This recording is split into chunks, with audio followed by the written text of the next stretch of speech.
Hello YouTube, this is InGamer on the Indie Evolution channel, and this is part 2 of our Let's Play for S.T.A.L.K.E.R Shadow of Chernobyl. In our first video, got introduced kind of to the game world of S.T.A.L.K.E.R. We were the nameless protagonist with no memory, only a PDA message that told us to kill the S.T.A.L.K.E.R. We met the Trader Sidorovich, and we spoke with him, and he gave us our opening mission here, which is to go and rescue another stalker by the name of Nimble, who's in the possession of a flash drive with important information. And I guess I should point out, it's not our mission actually to save Nimble. He said Nimble, dead or alive, doesn't matter, just bring back the flash drive. So, kind of an introduction to the cold world of S.T.A.L.K.E.R here. As we make our way through the game world, the first person we're supposed to talk to is Wolf. And he's right over here kind of waving us in.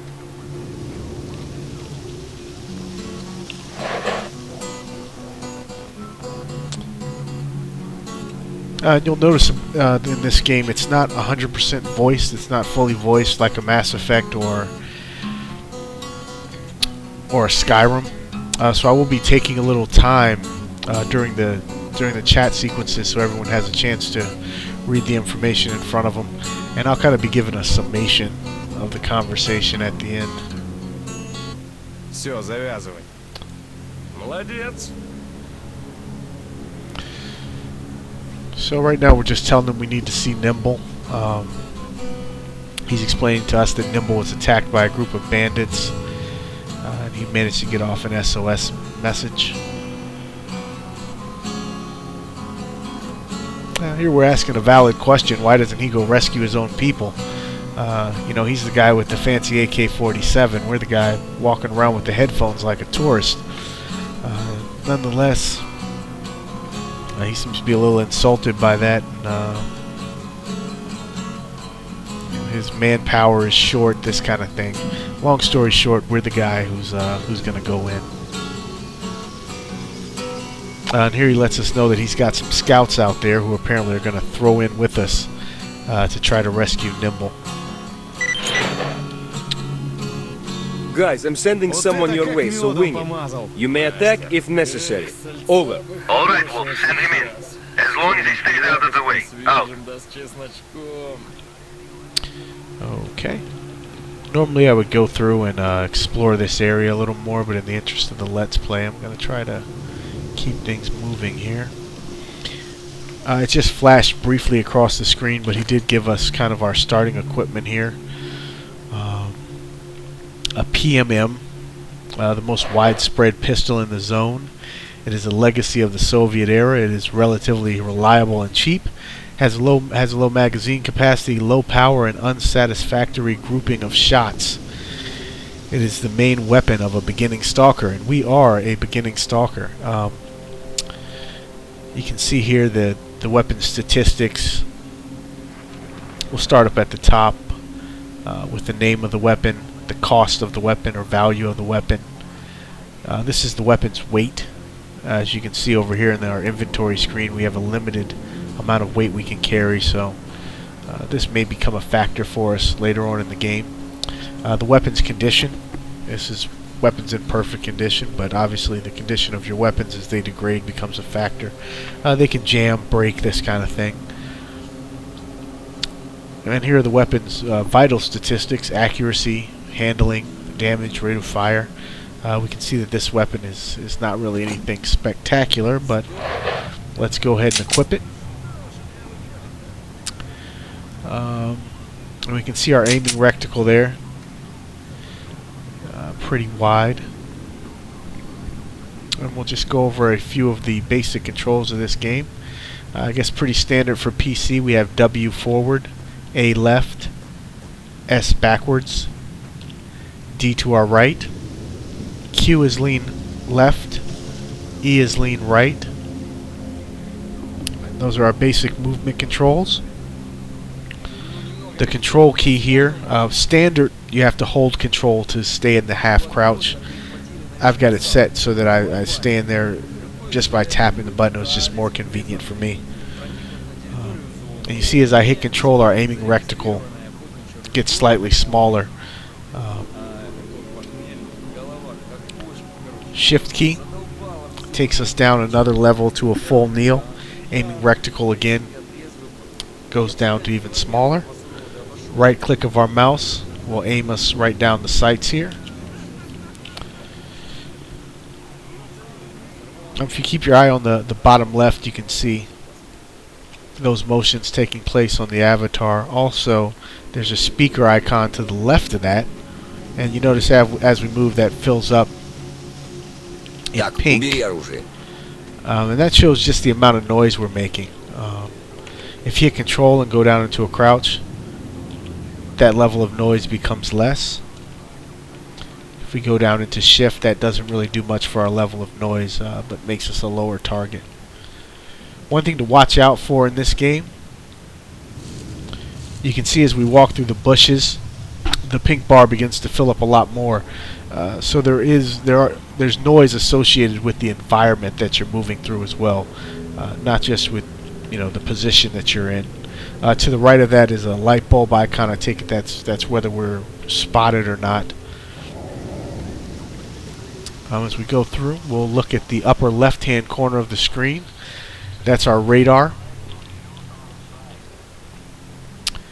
If you look in the upper left portion of it, you'll see the distance to our next objective, which is represented by the arrow on the screen. If you look in the bottom right-hand corner, you'll see blue and red opposing cones. Those actually are going to represent north and south, so that's showing you your compass. Right below that, that is the number of PDA carrying NPCs in the area. So we make our way back here. We'll use X to sprint. And you can see the number now climbs to 6 as we get within the proper range of some of our stalker counterparts. Sidorovich explains that actually in the PDA tutorial, if you recall, that's part of our PDA's functionality. And we'll move forward here.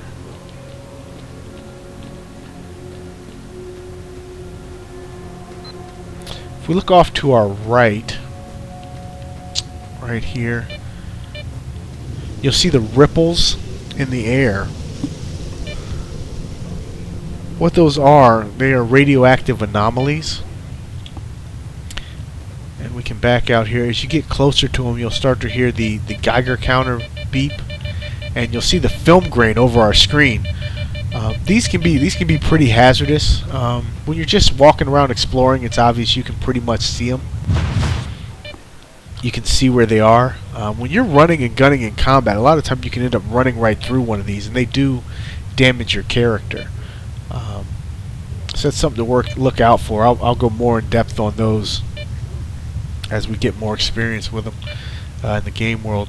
If you hit 6 on your keyboard, that will give you the bolts, and you can actually throw the metal bolt in there to temporarily disperse the anomaly. I'm not sure if that has any value in combat, if you can use that for other purposes, but that's something we will be looking into. And as you look out over the horizon here, you can see there are multiple anomalies out there.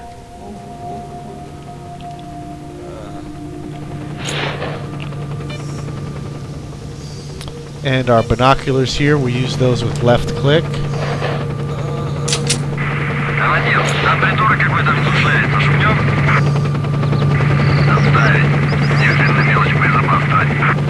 And we can see a helicopter going by here. If you notice, we can hear the military radio frequencies. That's something else that Sidorovich explained to us in the beginning, that our PDA would actually be able to hear those frequencies when we were in range. We have S.T.A.L.K.E.R here. Let's see what happened to him. And we can see here that he's been wounded, and he's asking us for the use of a med kit. It does give us two options. We can either keep the med kit for ourselves, or we can help him. My choice is going to be to help him. I like to play the protagonist. I like to play the good guy, so we're going to go ahead and help him out. You're okay, you know that? I'll be sure to tell everyone at the camp that you helped me out.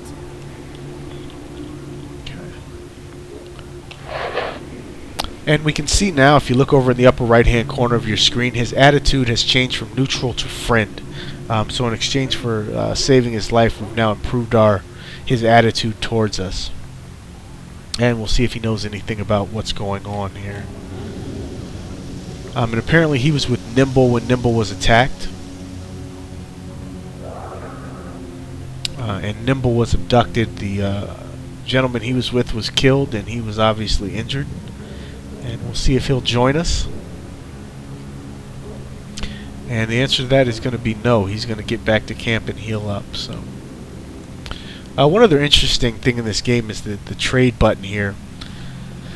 Potentially you can trade with every character in the game, which is something I really like. I mean, stalkers are kind of wasteland scavengers, so it makes sense that every character would be available for trade.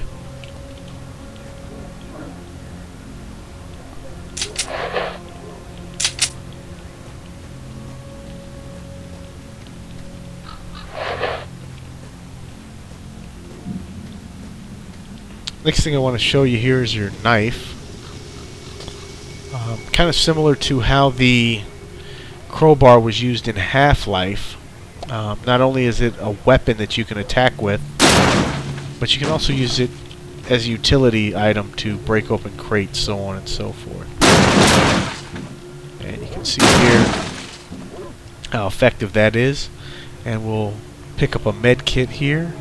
Bandages.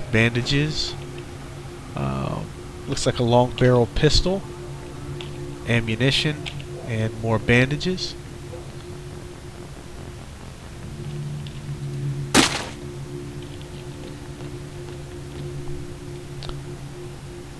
Also, if you look in the bottom right hand corner of your screen, you can see the knife there. As I switch, you'll now see the pistol information, binoculars, and our bolts. Above that you see your health and your stamina. So that's pretty much, now we've gone over the whole HUD. And we'll go back into our inventory screen. Our PMM is equipped. The weapon we just picked up is a PB-1S noiseless pistol. 300 rubles. It's in perfect condition. A little heavier. That's not a long barrel pistol, I'm sorry, that's a pistol with a silencer.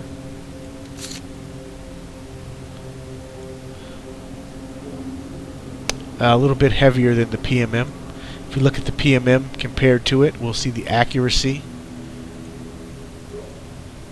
on the noiseless pistol, slightly higher than the PMM. The rate of fire on the noiseless pistol, slightly higher. The handling slightly lower. I like the idea of the silent weapon, and the increased accuracy and increased rate of fire are also big positives. So I don't see any reason to stick with the PMM as our weapon of choice. And got a couple, looks like wild animals here. Whoa!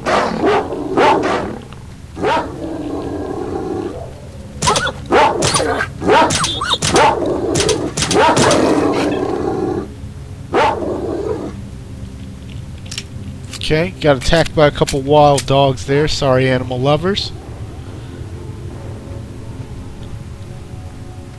It looks like we weren't in time to save this guy, but we'll go ahead and grab his health kit. I guess he won't be needing that.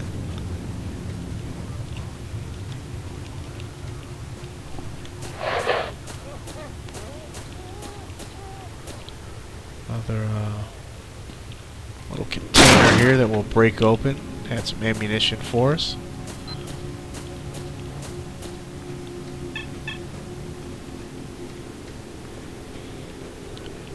And once you get kind of out here, you can start to see the kind of the world of Stalker. You know, the decay on items. If you're wondering how I'm running, I'm actually using X. You know, the rust and decay on the items. It did a very good job of bringing the wasteland to life, and that's kind of what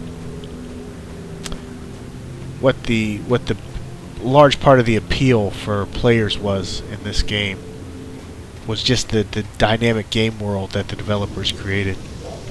Pipe down, man. Let me fill you in. And here we found the scout Petruha that Wolf mentioned, and if we look off to the left, we can see his men here kind of hiding out, waiting for me to get here. We'll go ahead and talk to him and see what he has to say. Hello. Wolf has already sent word of you. You got any questions? Yes. How many bandits in the camp? 7 or 8 people. 2 by the gate, 2 more in the building to the right near the fire, and another 2 in the one to the left. That's where they're keeping Nimble. Someone usually hangs out around the yard as well. That's about it. Shall we say a prayer and go? He gives us 2 options here. One is let's go round up your men, and the other is no, we'll make too much noise. I'll go in alone. You can see by the fact that he's carrying a sawed-off shotgun that it's not going to be quiet once he gets to the party. You know, I'm going to go ahead and try to go it alone here. I know I've heard that combat in this game is pretty difficult, but I'd like to try out the stealth mechanic. We've got the silenced pistol, so.